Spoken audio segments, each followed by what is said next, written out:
Welcome to the deep dive. Have you ever felt, trapped?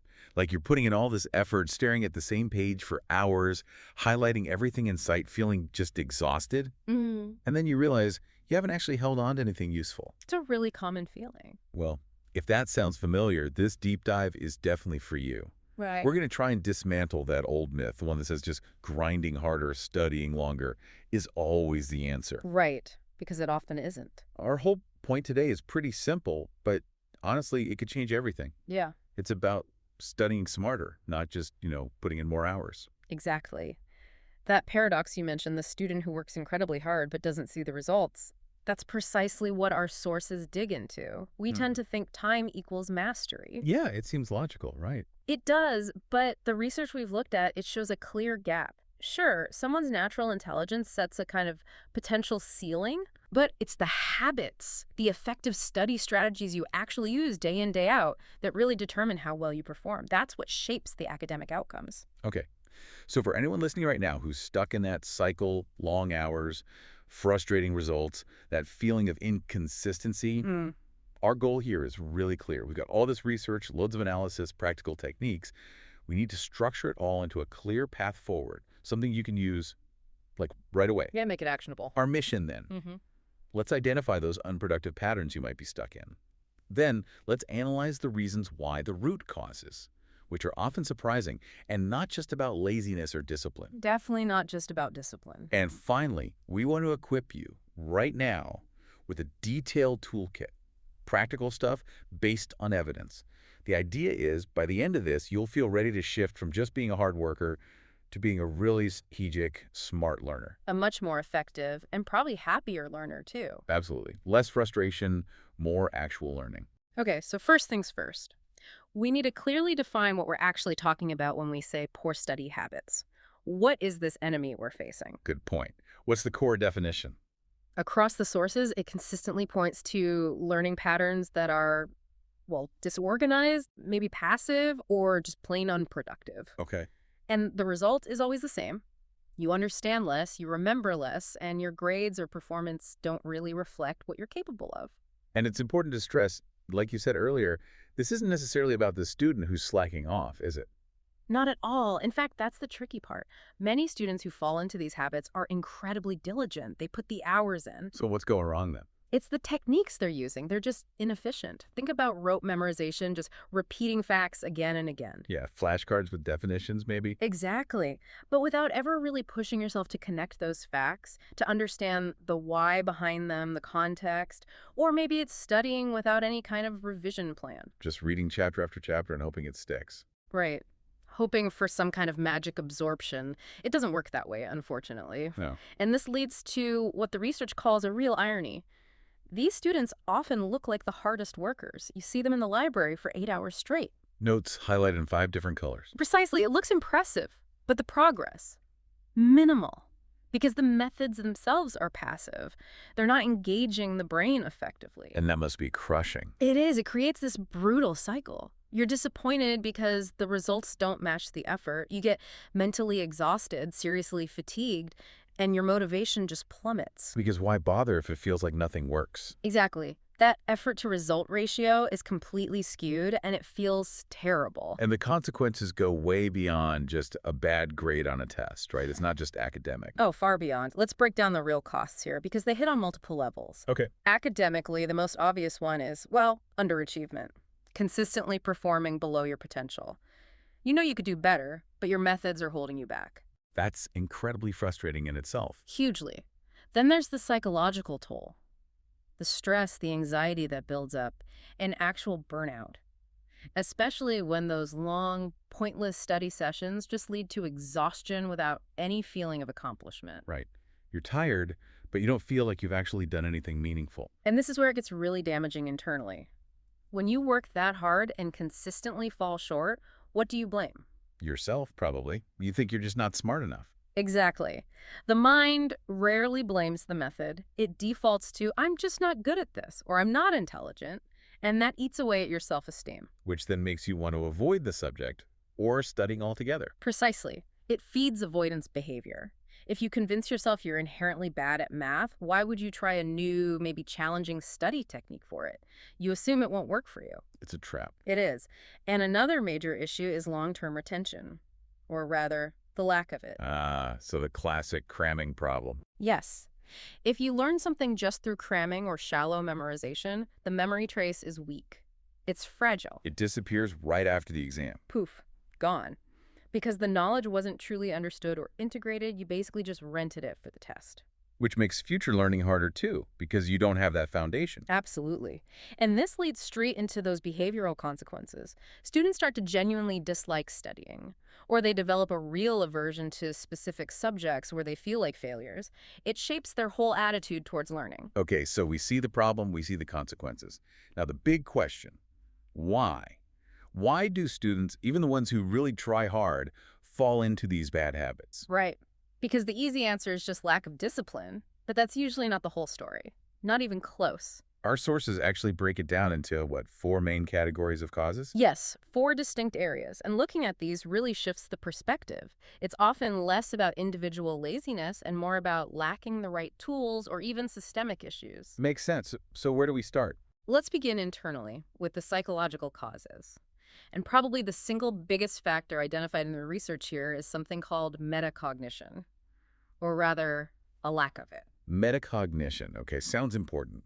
What does that mean in practical terms for, someone studying? It's basically thinking about your own thinking. It's self-awareness about how you learn best. Ah, okay. So a lack of metacognition means you're not aware of which study strategies actually work for you and which ones are just wasting your time. You don't step back and analyze your own process. So you just keep doing the same thing, even if it's not working. Exactly. Think of it like trying to fix a bug in computer code without ever looking at the code itself. If you don't realize that rereading chapter 4 or 5 times gave you 0 results. You'll just go and reread chapter 5 6 times. Precisely. Yeah. You keep using the inefficient techniques because you haven't identified them as inefficient for you. Okay, that makes a lot of sense. And how does motivation tie into this? It's directly linked. If you sit down to study without a clear purpose, without specific goals for that session, the effort just becomes vague, aimless. Like just saying, I'm to study biology. Right. Compare that to saying, in the next hour, I'm going to master the steps of cellular respiration so I can draw the diagram from memory. See the difference? Yeah, one is fuzzy, the other is concrete, measurable. And that measurability is motivating. You know when you've achieved it. The lack of clear goals leads to inconsistency. And what about fear? Does that play a role? A huge role. Fear of failure is a massive psychological saboteur. Anxiety isn't just an unpleasant feeling. It actually eats up your cognitive resources. How so? Well, if you're studying, but half your brain is worrying about the upcoming exam, replaying potential failures. You're not fully focused on the material. Exactly. Your working memory, the mental space you need for learning, is clogged up with anxiety. There's less capacity left for actually understanding and encoding the information you're trying to study. Wow, so anxiety literally makes it harder to learn. Directly. And all of this, the lack of metacognition, vague goals, fear, ties into poor self-regulation. Okay, what's that? It's the inability to manage yourself effectively as a learner, not being able to monitor your time, set realistic goals, or pause and check if you're actually understanding things.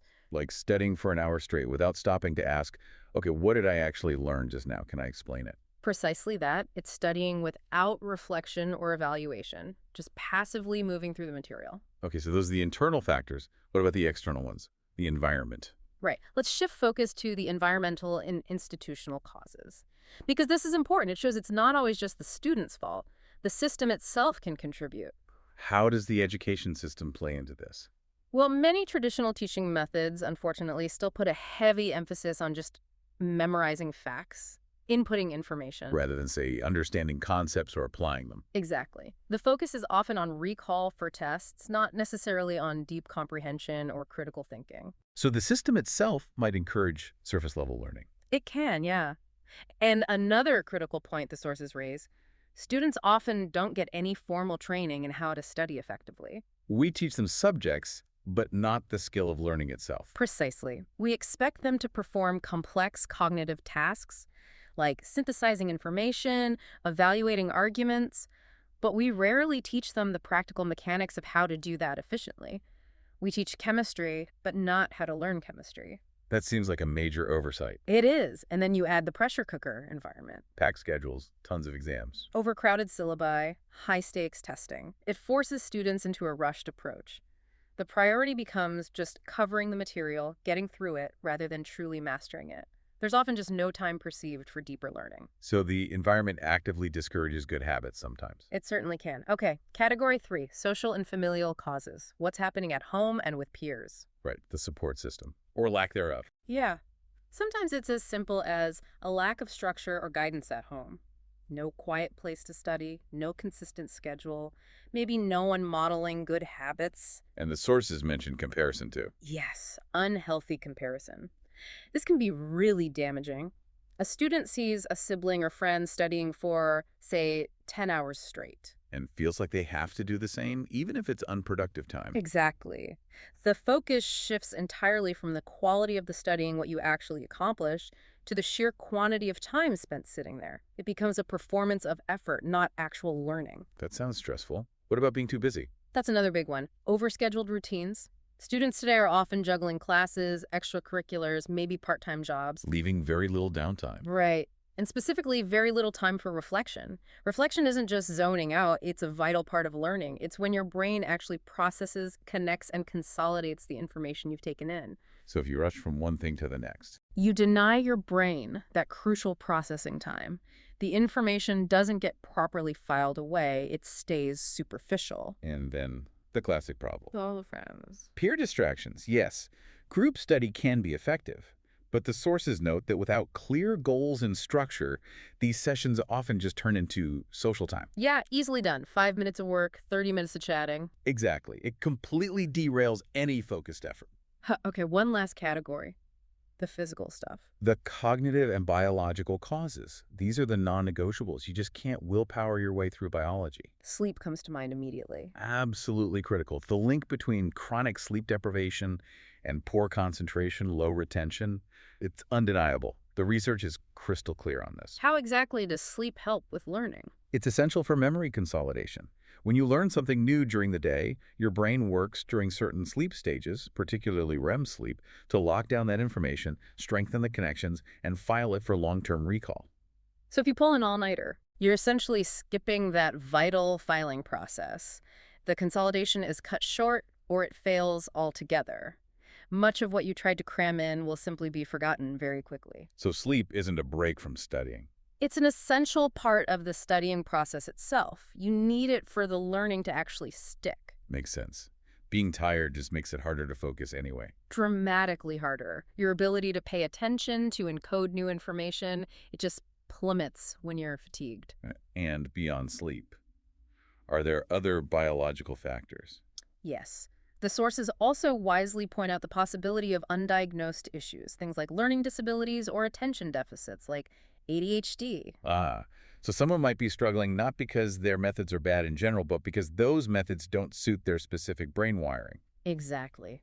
If these conditions go unnoticed, a student is trying to force standard neurotypical study techniques onto a brain that needs a different, more personalized approach. Which would lead to immense frustration and self-doubt, I imagine. Absolutely. They'd feel like they're failing, even when applying common advice, because that advice isn't right for them. Okay, so we've explored the why, the complex roots of poor study habits. Now let's look at the how. How do these problems actually show up? What are the symptoms? And then connect that back to the science, right? Exactly. Link the observable behaviors to the learning theories that explain why they happen. So, from the student's point of view, what does it feel like to have poor study habits? What are they experiencing? Oh, it's usually pretty clear and pretty painful. The classic symptom is studying for hours and hours but feeling like nothing is sticking. You just don't retain the information. Been there. Haven't we all? Then there's the reliance on procrastination, putting things off until the last minute, leading to frantic cramming sessions. Right before the exam. Yeah, stressful. Very. And then, during the exam, you have trouble recalling information. Even stuff you thought you knew the night before. It just vanishes. That feeling of your mind going blank. Exactly. There's often a general feeling of being disorganized, overwhelmed by the workload, and, really damagingly, a lack of confidence.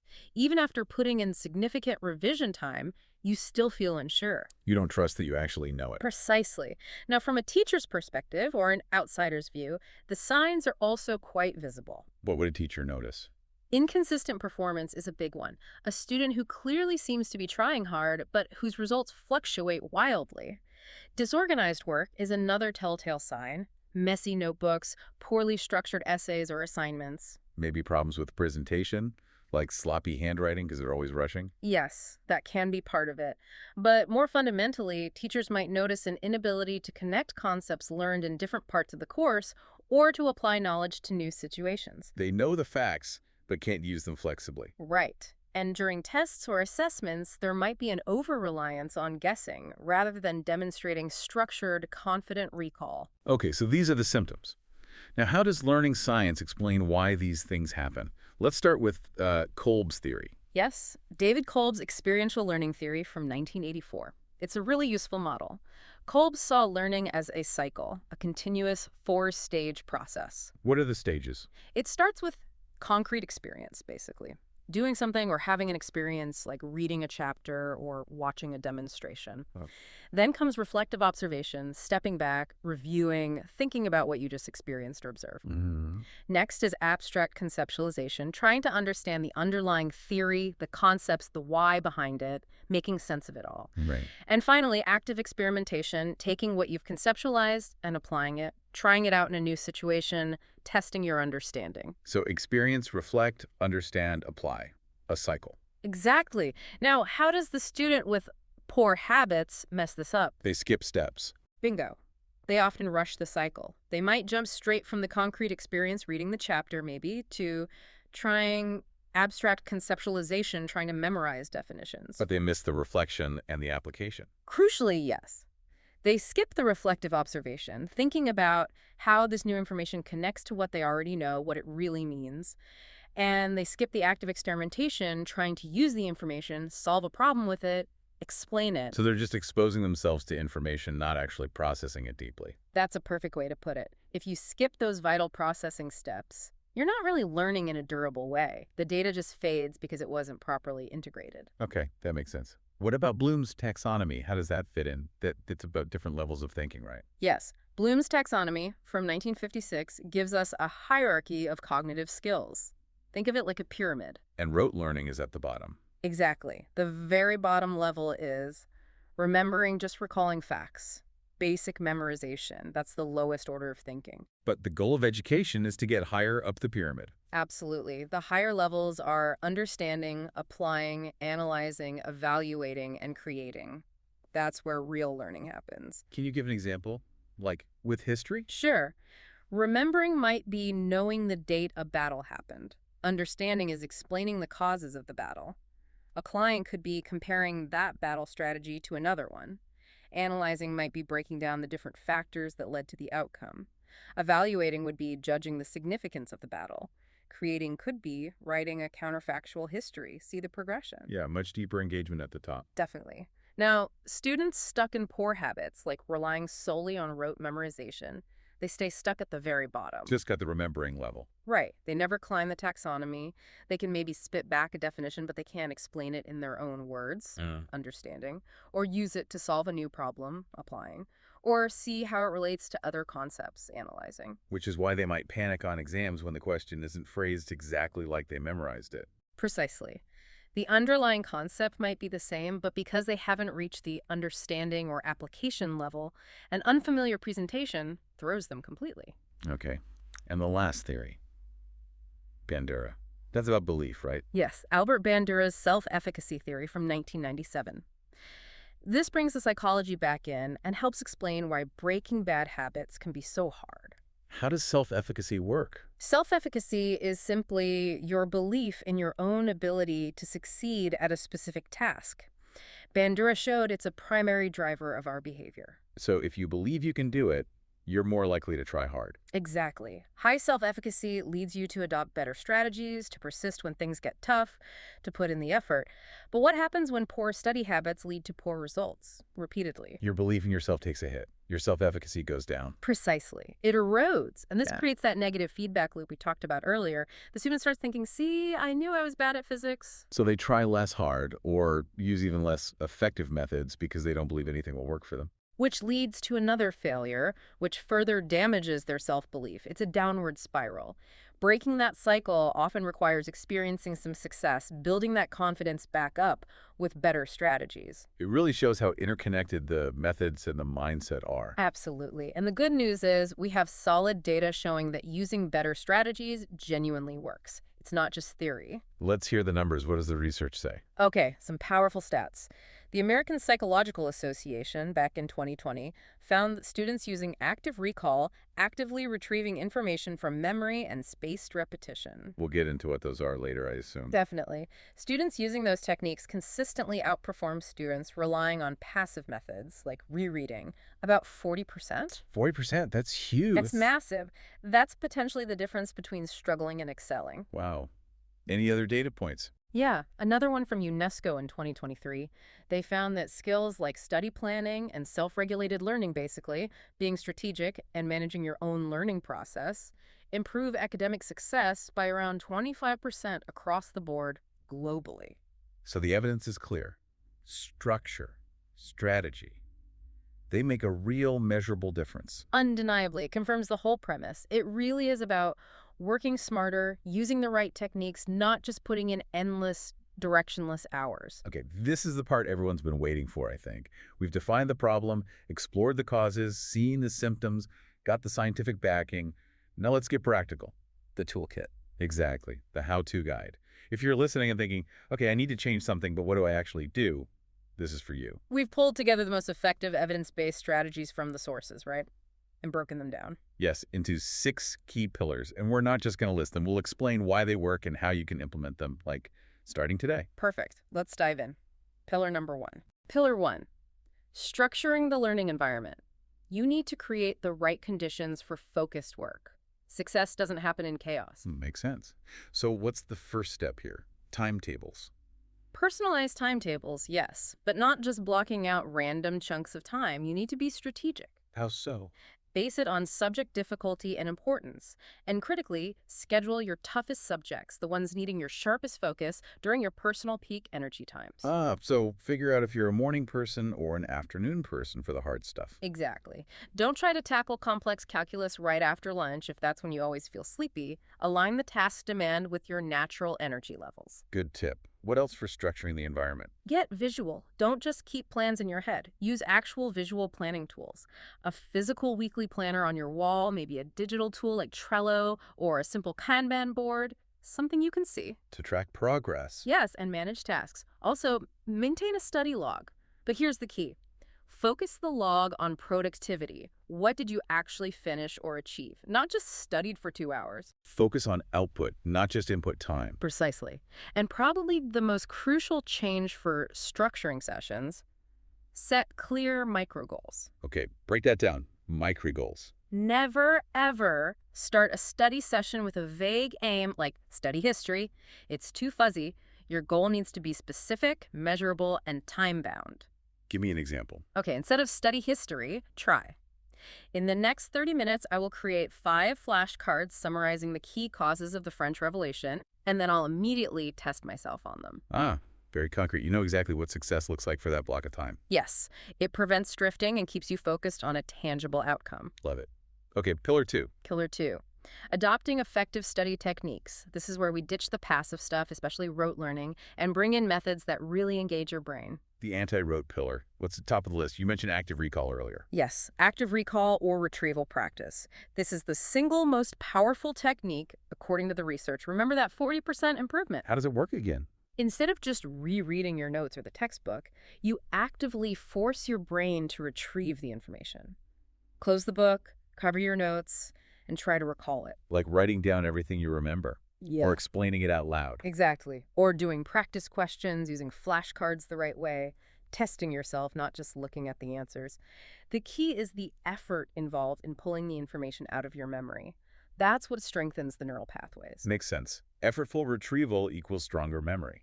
Precisely. And paired beautifully with active recall is spaced repetition. Okay, spacing things out. How does that work best? The idea is to review material at increasing intervals over time. Don't just cram reviews in right before the tests. So review it soon after learning, then a bit later, then later still. Yes. For example, you might review something one day after learning it, then again 3 days later, then a week later, then maybe 2 weeks later. There are apps that automate this, but the principle is key.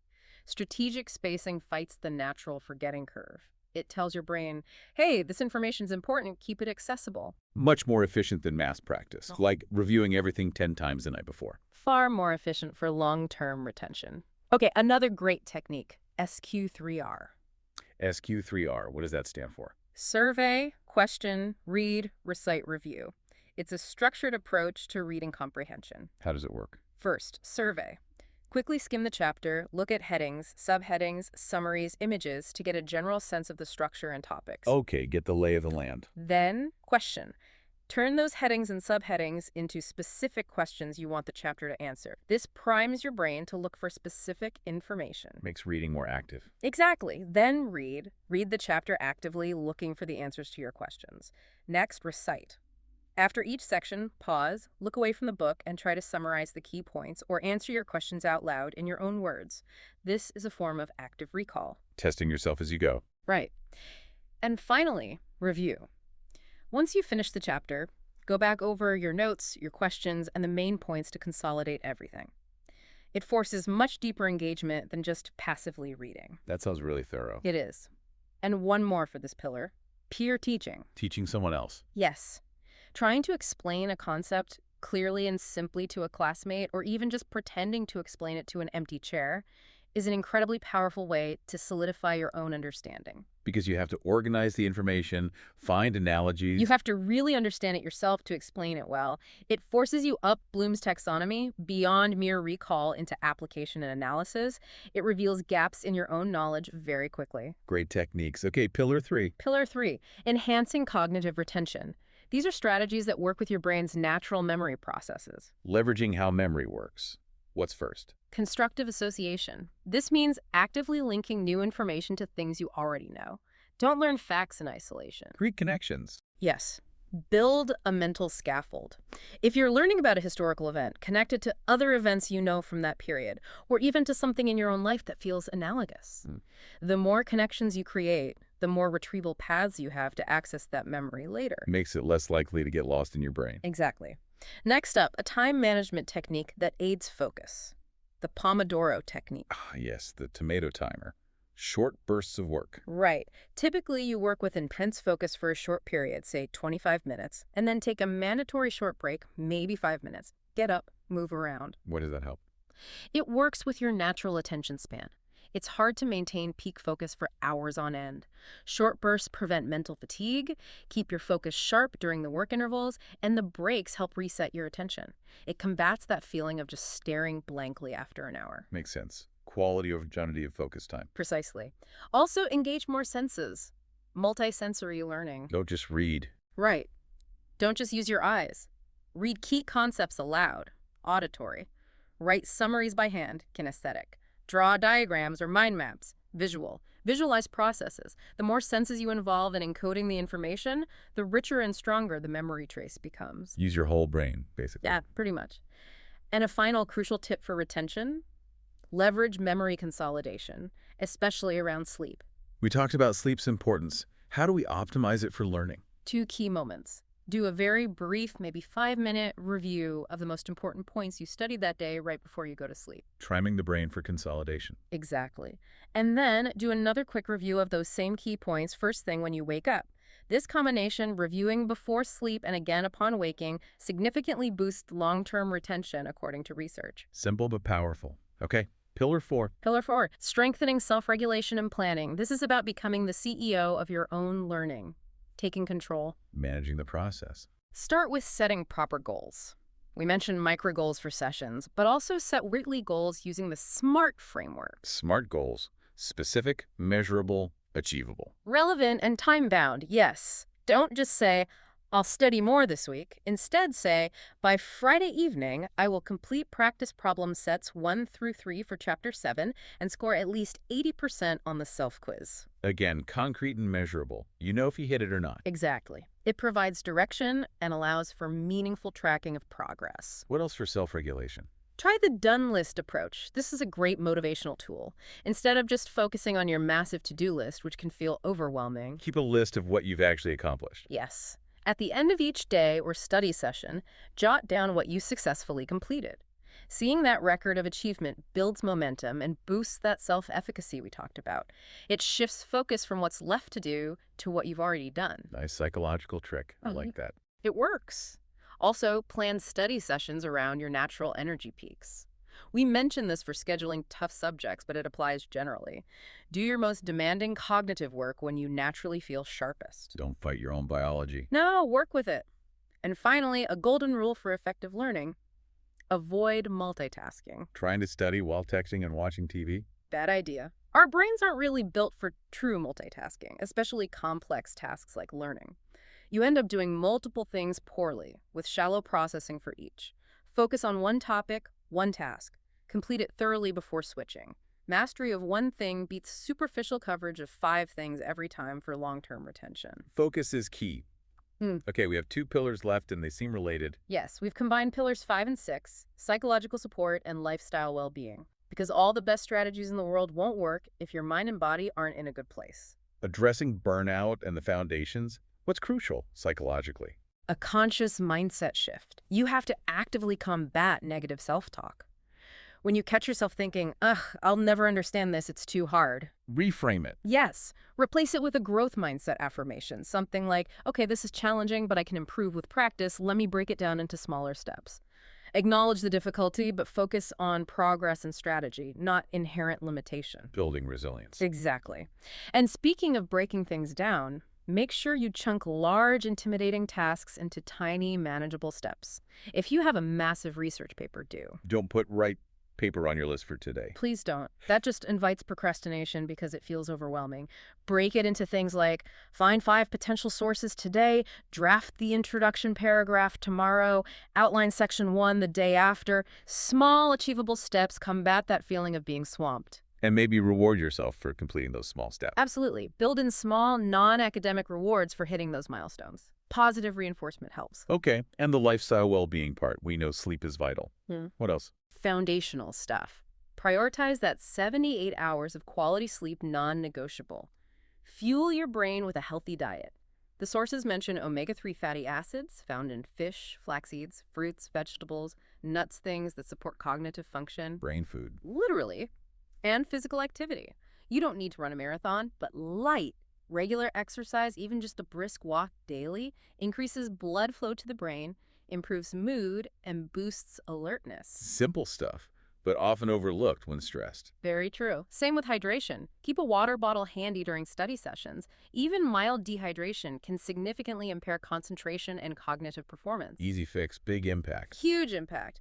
And finally, perhaps the most important lifestyle factor for students: balance. Don't let study and consume everything. You must purposefully schedule time for recreation, hobbies, socializing, relaxation, things completely unrelated to academics. It might feel counterintuitive when you're stressed about exams. Like you should be studying every waking minute. Right. But that's the fastest path to burnout. Taking proper breaks, having a life outside of studying actually makes your focused study time more effective and sustainable in the long run. It prevents mental fatigue and keeps things in perspective. It's crucial for well-being and academic success. So if we bring everything together, what's the main takeaway from this deep dive? For me, it's that academic success isn't just about raw hours. It's really not a measure of endurance. Exactly. It's about strategic, targeted effort. It's about understanding how learning works and applying methods that align with that. And when you do that, when you adopt these structured, evidence-based habits, You unlock the potential that's already there. These habits don't create intelligence. They allow your existing strengths and capabilities to shine through with less stress and, honestly, more satisfaction. that's a great way to put it. Now, for someone listening who wants to take action right now, the sources had some immediate next steps, right? Focusing on that metacognition piece. Yes, a really practical suggestion is to use a self-assessment worksheet concept. Basically, take stock of your current habits, honestly. Like, rate yourself on a scale. Exactly. On a scale of, say, 1 to 5, how consistently do you use a detailed timetable? How often do you use active recall versus passive rereading? How much do you rely on last-minute cramming? And being honest with yourself is key here. Absolutely. No judgment, just assessment. Where are you starting from? Interpreting that score is your first step to self-awareness. What does the interpretation look like? Pretty straightforward. If your scores suggest mostly weak habits, well, that's a clear sign you need to start implementing some of these strategies urgently. If your habits are already mostly strong, fantastic. Your focus should be on maintaining consistency and maybe refining things further. And the sources also mention healthy adaptability habits. What are those? These are sort of like guiding principles for ongoing effective learning, things you can integrate right away. Okay, like aiming for those focused study blocks, maybe 25 to 30 minutes, always followed by a short, genuine break, preferably involving physical movement. Get away from the desk. Yes. Also, make it a rule to end every single study session, no matter how short, with a quick self-test on what you just covered, even just 60 seconds of recall. Reinforcing it immediately. Exactly. Use weekends not just for catching up, but specifically for reflection and revising concepts from the week, that spaced repetition idea. And a big one, stop comparing. Please, abandon the unhealthy comparison of study hours with your peers. It's meaningless. Your only benchmark should be your own productivity, your own understanding, your own progress against your goals. Focus inward on your process, not outward on others' perceived effort. Solid advice. So as we wrap up this deep dive, we wanted to leave you with a final thought. It's a question drawn from the reflection exercises in our sources, and it really gets to the heart of metacognition and purpose. The ultimate question for a strategic learner. I think so. Ask yourself this, honestly. Do I study primarily to understand the material deeply, or am I just studying to get the marks on the test? Oof, that's a searching question. It is. And the follow-up is, and how can I start today to shift my approach to make learning feel more genuinely enjoyable, more meaningful, and more purposeful for me? Finding the intrinsic value, not just the external reward. That's the goal. Let that question guide you as you start applying the tools and strategies we've discussed. Well, thank you for taking this deep dive with us today into making studying more effective and hopefully less painful. Go apply these steps. Become Yeah. that strategic, smart learner. You absolutely can.